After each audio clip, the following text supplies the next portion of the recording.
Bank உங்களுக்கு ஏன் சும்மா கடன் கொடுக்குது? நீங்கள் பணக்காரன் ஆகணும்னா, இல்லை நீங்கள் ரொம்ப கடனாளி ஆகணும்னா? உண்மை என்னென்னா, பேங்க் நீங்கள் எப்போ தப்பு பண்ணுவீங்கன்னு காத்துட்ருக்கு. ஒரு ஸ்டாட்டிஸ்டிக்ஸ் இருக்குது. கிரெடிட் கார்டு கம்பெனி சம்பாதிக்கிற லாபத்தில் 40% மக்கள் கட்டுற லேட் ஃபீ அப்புறம் இன்ட்ரெஸ்ட்லேருந்து தான் வருது.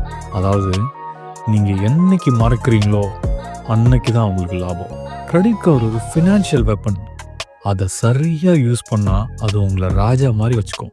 அதுவே தப்பாக யூஸ் பண்ணால் நடுத்தெருவில் நிப்பாட்டிடும். ஏன் கிரெடிட் கார்டு இருந்தால் அதிகமாக செலவு பண்ணுறோம்? சைக்காலஜியில் இதுக்கு பேர் த பெயின் ஆஃப் பெயின். நீங்கள் கையிலேருந்து ஒரு 500 ரூபா நோட் எடுக்கும்போது உங்கள் மூளைக்குள்ளே ஒரு வலி தெரியும்.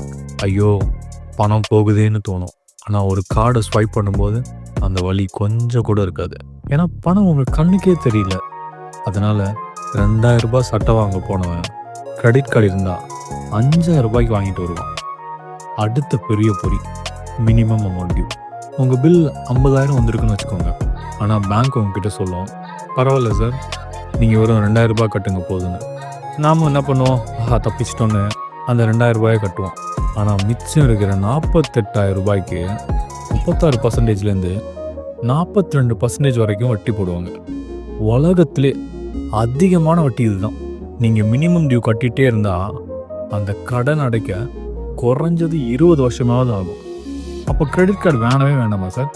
நான் அப்படி சொல்லவே மாட்டேன். கொஞ்சம் புத்திசாலித்தனமாக யூஸ் பண்ணும். இதில் நிறைய லாபம் இருக்குது. 3 மெயின் ரூல் சொல்கிறேன் பாருங்கள். Number 1, the 30% rule. உங்கள் லிமிட் 1 லட்சம்னு வச்சுக்கோங்க. அதில் வெறும் 30,000 மட்டும் யூஸ் பண்ணுங்கள்.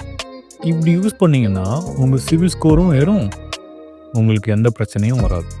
Debit card mind set. அதாவது உங்கள் பேங்க் அக்கௌண்ட்டில் பணம் இருந்தால் மட்டும் கார்டை ஸ்வைப் பண்ணுங்கள். அண்ட் செகண்ட் ரூல், கடனில் எதையுமே வாங்காதீங்க. And finally autopay. மறக்காமல் ஃபுல் அமௌண்ட்டை ஆட்டோபே செட் பண்ணிவிடுங்க. கிரெடிட் கார்டு ஒரு கத்தி மாதிரி. ஒரு கத்தியை நம்ம பழவட்டமும் யூஸ் பண்ணலாம், இல்லை கையை வட்டமும் யூஸ் பண்ணலாம்.